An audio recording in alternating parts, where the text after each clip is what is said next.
Welcome to Spotlight on the Ozarks. My guest tonight is a lady from Branson, Missouri, or from the Branson area. Her name is Nancee Micham, and she's going to be talking about things that her and her husband do down around the Branson area, and they have a farm. So come back after these commercial breaks and join me for Nancee Micham.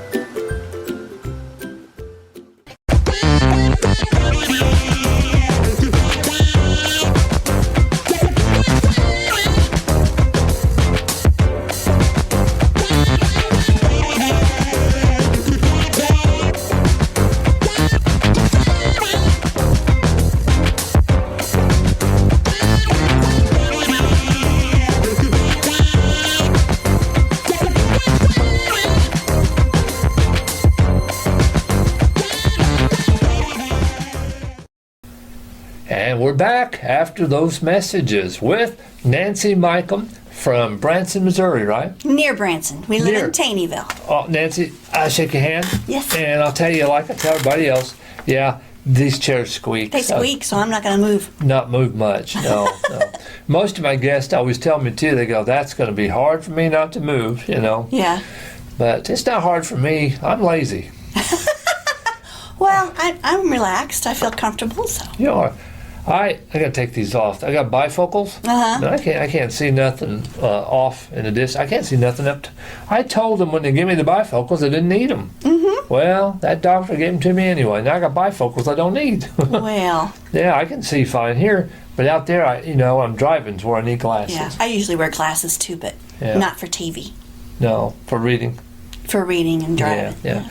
So your husband and you live near Branson in Taney County? Taney County, Taneyville, Missouri. Is it Taney or Cheney?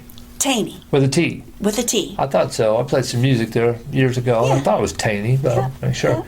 We live about 25 miles east of Branson, Missouri. Okay, I was going to ask you where that was at. So, do you do a lot of music in that area right there? We really don't. We have to travel. Yeah. And other musicians will tell you, too, it's hard to get work near home.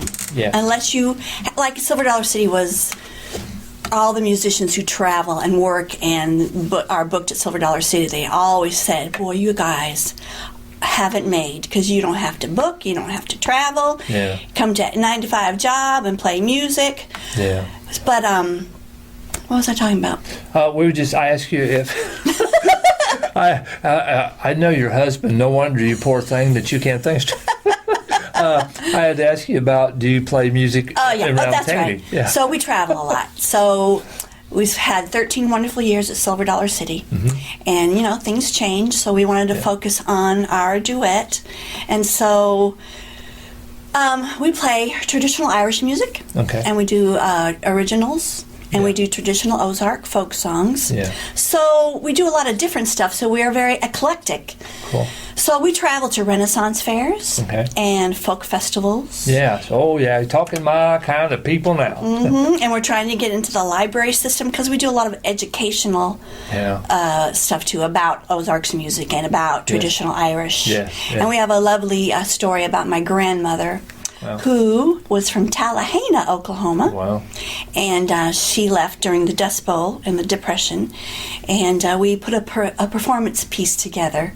And we marry songs of the era, Woody Guthrie songs, and passages from the Grapes of Wrath. And I play my grandmother in first person. So we're trying to get that off the ground and perform it at different libraries, and we're going to be at the Fringe in Kansas City performing it this summer. Wow. So we do that too. So my background is theater.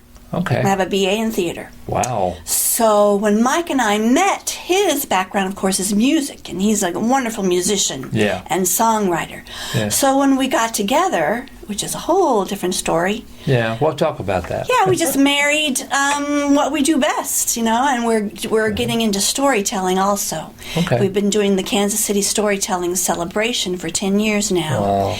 And now we're melding more storytelling into the music, which music is storytelling. It is. It is. Yeah, just using music with it. Mm-hmm. A lady asked me one time, how do you write a song? And I said, well, do you write any poems? She goes, I've got lots of poems. I said, and you have songs. Yeah. We just need to put music to it. That's all it is. Song's a poem, and you put music on it. That's right. So you got poems, and you got songs and ballads. Yeah. So that's it. But you're talking about Michael, and I want to ask you about yourself too. How many instruments do you play, and how many instruments does your husband Michael play? He plays everything but the Zamboni. Zamboni. Yeah. What is a Zamboni? The folks that do ice skating will know that that's the one that smooths out the ice on the ice skating rink. There's a whole joke about that. Oh, that's an instrument? I am so lost. At Silver Dollar City, there was a joke there about somebody came up and said, "Do you play everything?" And he says, "Well, not the Zamboni." One Christmas, they were doing Zamboni lessons at Springfield at that new Jordan Valley Park ice rink. Oh, my. And I got him a gift certificate to learn how to drive that Zamboni. Oh, my. And I told him, honey, we got booked at the ice rink to do a charity ball, blah, blah, blah. So we drive up, and he says, well, what do you want to play? I don't know what do you want to play? And I said, well, don't worry about it. So we got there, we parked, and he started bringing the instruments out. I said, we don't need those instruments. He said, what are you talking about? I said, you're going to learn how to drive the Zamboni. Ah. And it was the best practical joke I've done. I'm glad to know what a Zamboni is. So anyway, back to the instruments. Mike plays, seriously. I know he plays guitar, harmonica, banjo, bouzouki, fiddle, piano a little bit. Wow. I mean, anything the man picks up, he'll kind of put it in his and figure it out. Yeah. And he's got it. That's me. I can play anything. If it's a musical instrument, I'll find something on it. I may not really ever get to be wonderful at it, and I'm not wonderful at too much of anything, but I play anything I pick up. Yeah. Enough great. to at least be entertaining or stupid. See, I am not like that. I have to work at it. I play the mandolin. Yes. The easy way. I'm not a bluegrass. No, I'm just a folk mandolin. I do my little cheap chords, and I do my F. That's my most popular one. Yeah. And that's it. I just have fun. But I can pick a little bit out, but all that blah, blah, blah, like you said, that's just blah, blah, blah. I don't know how to do it. Well, some people like the blah, like Barry Wynn. Well, we're not talking about Barry because he's been blah, blah, blah, blah since he's that high. His daddy taught him how to do it. That's right. I mean, that boy knows so much about it. He even builds mandolins now. The wind mandolins. That's right. And I would love a wind mandolin. Yeah, there's a commercial for you, Barry. I will bill you later, brother. So I play the mandolin and then the four-string banjo. You also play the bowrin. Yeah, that's called. The Irish drum with the boom, boom. So so you're blending all those instruments together. Yep, and the spoons. Start playing spoons at Silver Dollar City. Oh, that's right, spoons. Yeah, I forgot. So when you're going to play, do you have to haul all of these instruments? Yes, we do.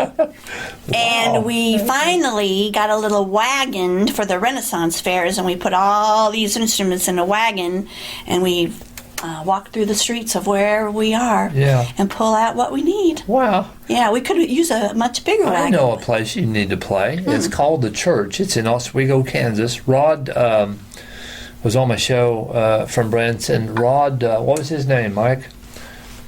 Oh, I'm sorry, Rod, if you're looking. Levita Faye introduced him to me and brought him down. Rod Phillips.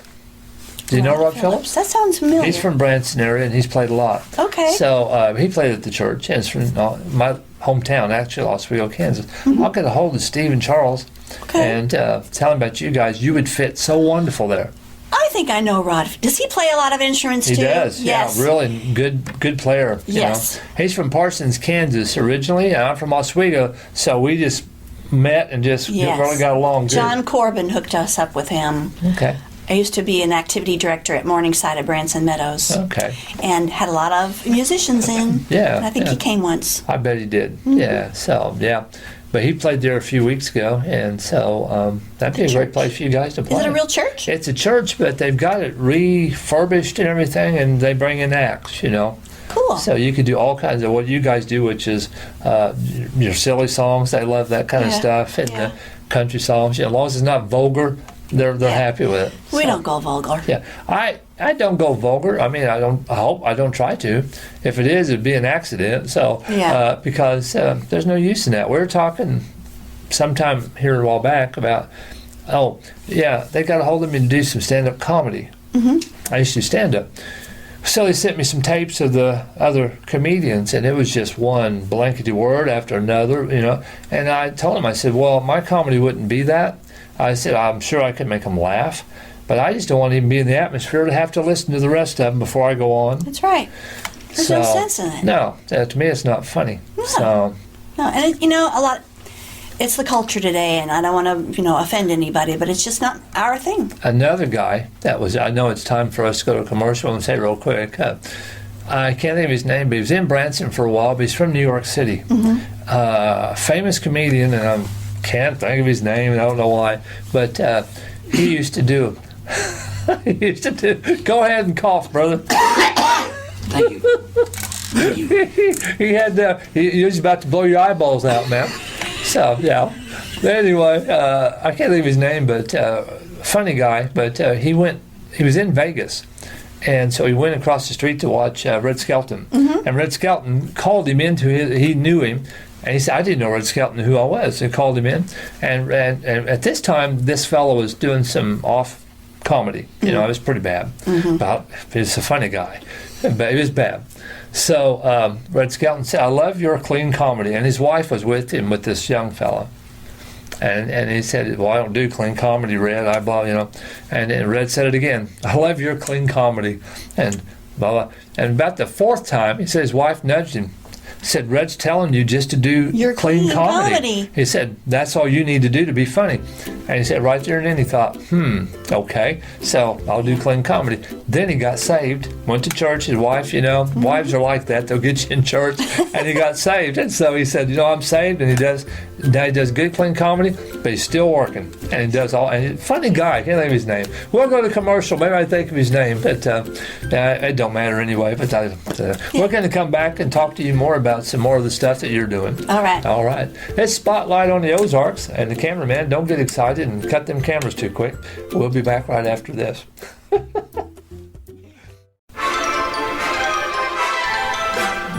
It's Fonzie.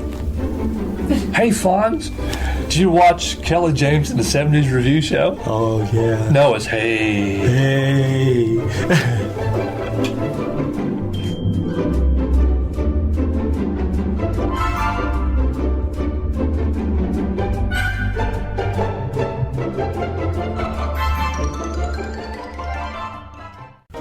Hi, I'm Terry Wayne Sanders, inviting you to join me and Kelly James Barker on Spotlight on the Ozarks right here. We have a lot of fun. You're going to get some scoop on the Ozarks, things you never heard of before, and stories you can tell your grandkids. That's right. Join us right here on Spotlight on the Ozarks. Hey, Georgette, did you know Kelly's Country Junction comes on this station? And Kelly Lee James is my favorite. Well, a lot of folks say I look like him. In your dreams. Hard to believe you're Joanne's little sister. I met you were 6 years old in that sandbox. I should have let that cat covered you up. Homer, listen. You listen. No. Don't start on me. And we're back after those messages. And we kind of went out with wondering if Red Green was still alive. And yes, Red Green, I think, is still alive. I think I saw him here a while back on a special. So anyway, I would have liked to have had him on. But I don't. Nancee, I wanted to talk to you about, you were talking about, it was your grandmother, and what was that? What do you call that? The performance piece is called The Red Clay Country and the White Cloverine Salve. Okay. See, my grandmother, growing up in Worcester, Oklahoma, she went door to door selling white cloverine salve. I don't know if any of the folks know, I'm old enough to know about that. But in the turn of the century, folks would sell this stuff, and you could either collect premiums, which were like pictures of horses or little trinkets, or you could cash. So she was collecting that cash to save for her first fiddle. Oh, wow. Little girl, 1900s, Worcester, Oklahoma, and the fiddle was not looked upon very favorably back then. That was a devil's instrument. Oh. So even back then, she was a fiery woman. She's a rebel. She was a rebel.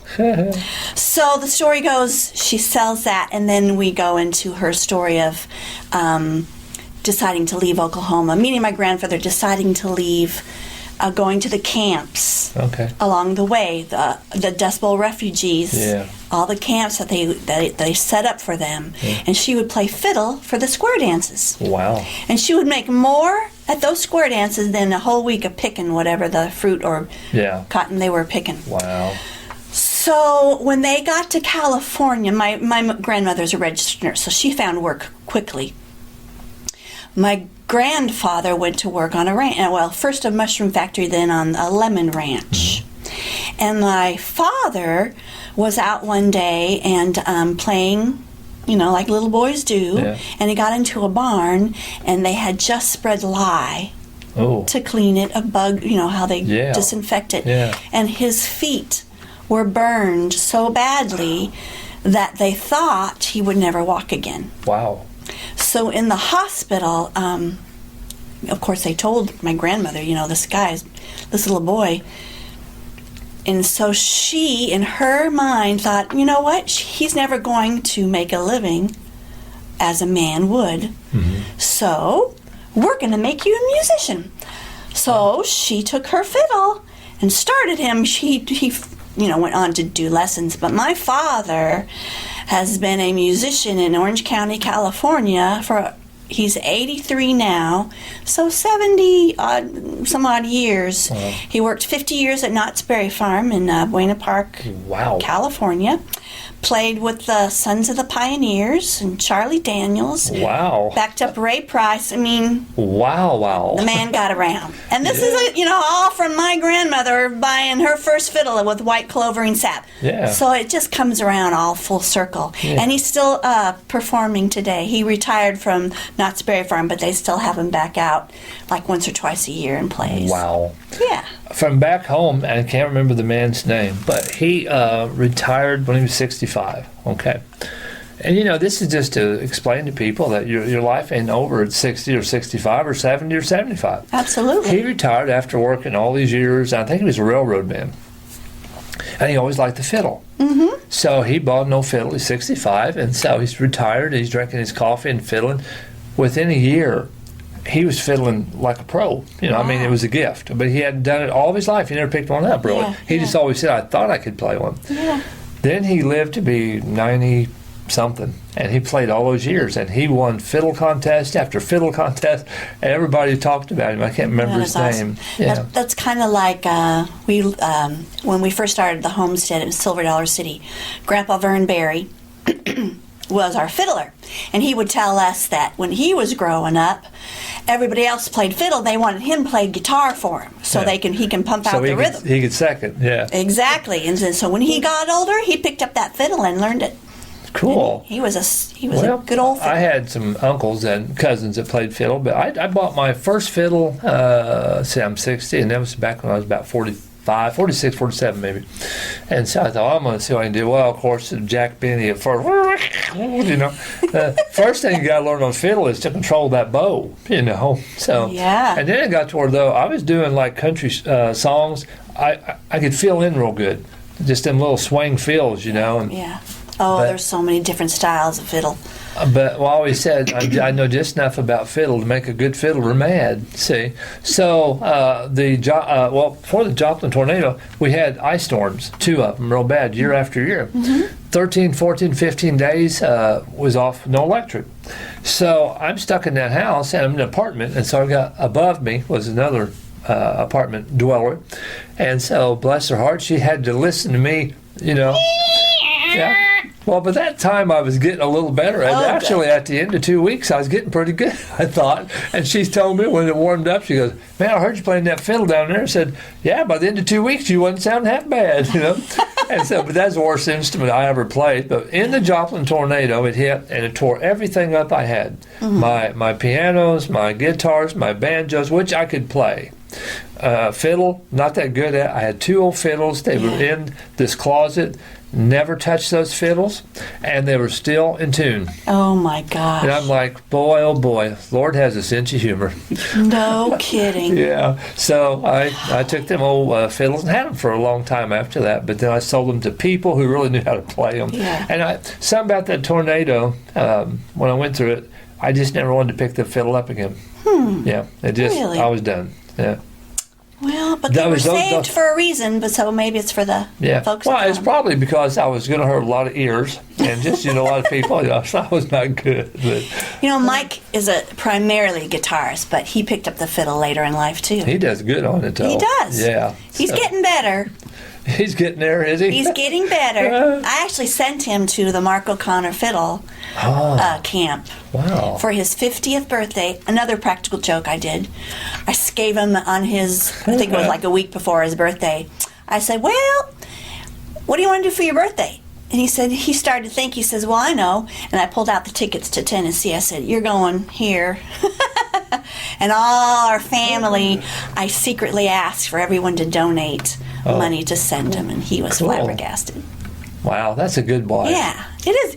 I am a good wife. You are a good wife. Yes, you are. Yeah, I was promised a trip to New York on my 50th. Wow. But we did wind up in New Orleans, which was okay, too. My wife sent me divorce papers. That's all she sent me. No, I'm just kidding. Well, I mean, that did happen, but I'm not. I'm over it. So, that's like that joke. We did this on this other show, the Amateurs Backstage Theater. I'm playing this part, my wife, which is Jackie Kennedy, which you've met. And so Jackie goes, where are you going to take us for our 25th anniversary? I said, and we're supposed to be overseas, Ireland like that. And I said, well, maybe I could take you to the States, dear. And she goes, oh, I'd love that. What are you going to do on our 50th anniversary? I said, well, I'll come back and pick you up.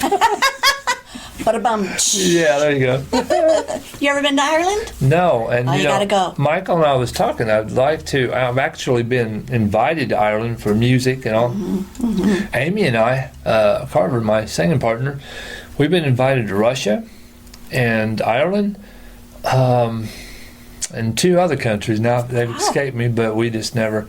I'm not taking no plane, and that's a long boat ride. It's a long boat ride. Yeah, so... we got to do 4 tours of Ireland when we were still with the Homestead Pickers. Yeah. If I ever went to Ireland, I'd just stay there if I could, So. We almost did. Yeah, I don't think I'd ever want to come. I mean, I love my people here and all, but that's where we're from.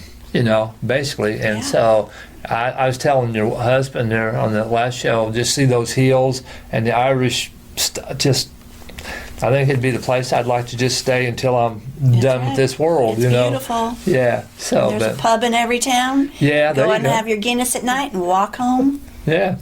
What more can you do? No, that's wonderful, yeah. So, but anyway, so you did Ireland. You did 4 tours? 4 tours of Ireland when we were with the Pickers, and had a great time. I mean, like I said, it's a fantasy land. Yeah. It's beautiful. The people are beautiful.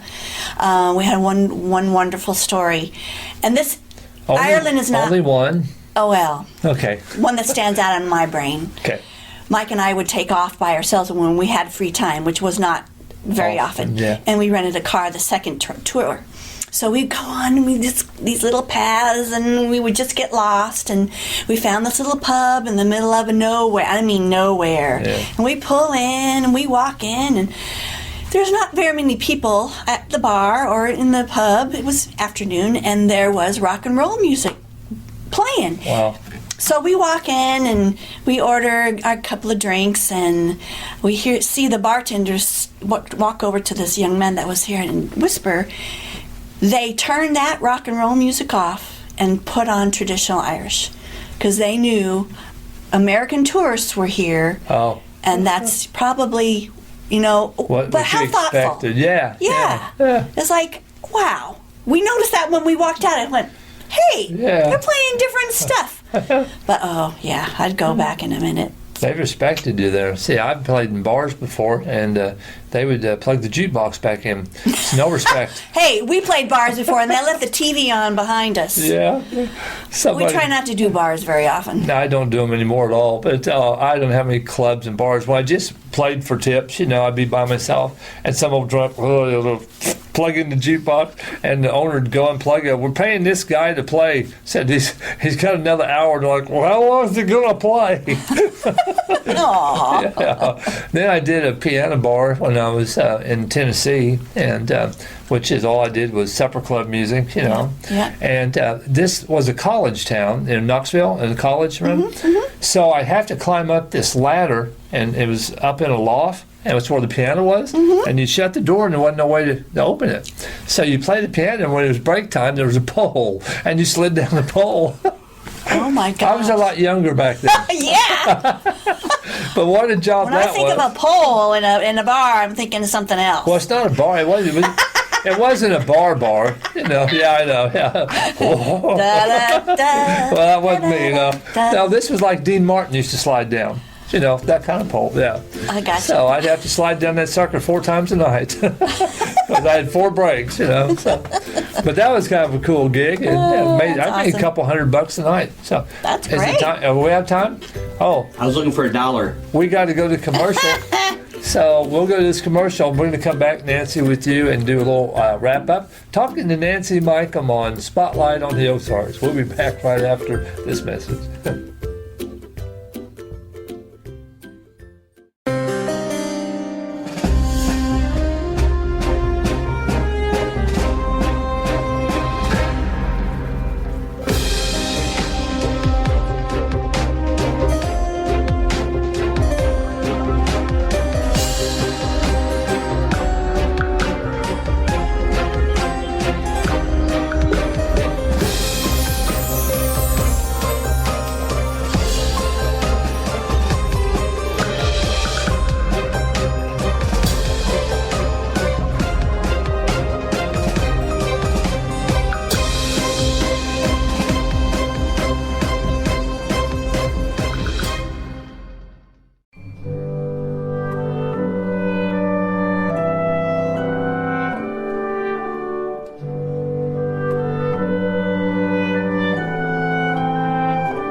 Okay, and we're back after those messages.